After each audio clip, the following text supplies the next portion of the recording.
और प्रधानमंत्री मोदी जी का बहुत बहुत आभार और धन्यवाद जो उन्होंने जीएसटी को कम किया बहुत सारे चीजों पे, खास करके मेडिकल इक्विपमेंट पे, क्योंकि अभी हम बहुत सारा हॉस्पिटल, ब्लड बैंक, ये सब चीजें, डायलिसिस वगैरह डाल रहे हैं, तो उससे मशीनों को खरीदने में बड़ा सस्ता हुआ है। तो इसके लिए बहुत बहुत धन्यवाद देते हैं। और हमने बोला था कि जीएसटी एजुकेशन पे कम कर देने के लिए, उसका एक रीजन समझिए। तो कई लोग कह रहे हैं कि आप काहे नहीं कर दे रहे हैं कम। तो देखो भैया, एक बात तो पहले समझ जाओ कि जीएसटी एजुकेशन पे 18% है और इनकम टैक्स हम लोग पे है 30%। जो हम लोग पे इनकम टैक्स का स्लैब आता है 30%। तो देखिए हम क्या कह रहे हैं समझिएगा, ये एजुकेशन का 18% जीएसटी स्टूडेंट्स को भरना पड़ता है, हम लोग को नहीं, स्टूडेंट्स को भरना होता है। इसी को कहते हैं कि इसको छोड़ दीजिए।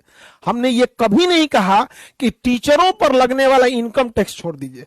भैया हम लोग से 30% लेते हैं, हम इसकी बात नहीं कहते हैं। हम प्रधानमंत्री से उम्मीद करते हैं कि आने वाले समय में वो इसको भी देखेंगे, क्योंकि ये स्टूडेंट से लिया जाता है, इसलिए जीएसटी करते हैं। किसी से जो अब जो जिसको जीएसटी नहीं पता होगा पढ़ा देंगे, इकोनॉमिक्स का क्लास में पढ़ाए भी हैं, कोई प्रीवियस वीडियो में भी देख लीजिएगा।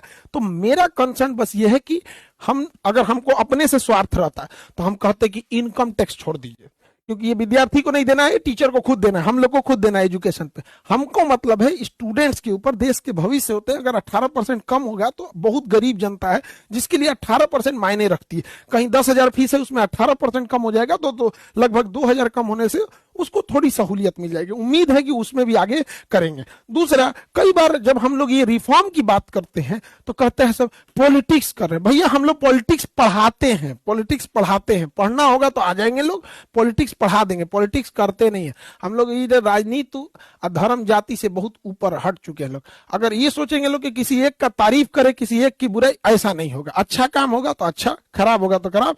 धर्म सब एक जैसा है, सबका सम्मान करना चाहिए।